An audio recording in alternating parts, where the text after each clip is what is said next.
আজ এই ভিডিওটিতে যে বিষয়টি আলোচনা করব খুবই গুরুত্বপূর্ণ, তাই ভিডিওটি সম্পূর্ণ দেখার অনুরোধ রইল। আমরা প্রতিটি মানুষ জীবনে সুখী হতে চাই, কিন্তু কিছু কিছু মানুষ কখনোই সুখী হতে পারে না। কোনো দিনও সুখ তাদের কাছে ধরা দেয় না। তার কারণ তিনটি, যে তিনটি কারণে মানুষ কখনো সুখী হতে পারে না। প্রতিটা মানুষ প্রায় সেই তিনটি কাজ করেই থাকে, আর সেই তিনটি কাজ সম্পর্কে আজ বিস্তারিত আলোচনা করব। নাম্বার 1, সময়।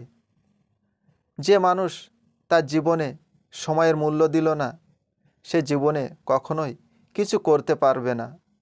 তার জীবনে সুখ কখনোই ধরা দেবে না। তাই জীবনে সুখী হতে চাইলে সময়কে সঠিকভাবে ব্যবহার করতে শিখতে হবে। সময়কে জীবনে সঠিকভাবে কাজে লাগিয়ে জীবনকে উন্নতির পথে পরিচালিত করতে হবে। যে মানুষ সময়কে নষ্ট করেছে, সময় একদিন সেই মানুষকে নষ্ট করে দেবে, এটাই স্বাভাবিক। নাম্বার 2, যৌবন। যে মানুষ তার যৌবনকে বুঝলো না, সে কোনো দিন সুখী হতে পারবে না। কেননা যৌবন হচ্ছে মানুষের অমূল্য সম্পদ। তাই যৌবনকে সঠিকভাবে ব্যবহার করতে শেখো। যৌবনকে অপচয় করো না, কেন যৌবন বয়স হলো প্রতিটা মানুষের স্বর্ণযুগ। যে মানুষ যৌবন বয়সকে ধরে রাখতে পেরেছে, সে মানুষ সুখী হতে পেরেছে।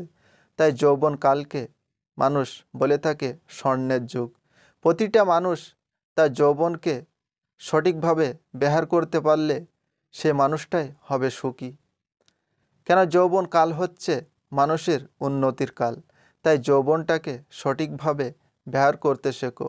যৌবনকে অপচয় করো না, কেননা তোমার জীবনের সবচেয়ে মূল্যবান জিনিস হচ্ছে যৌবন।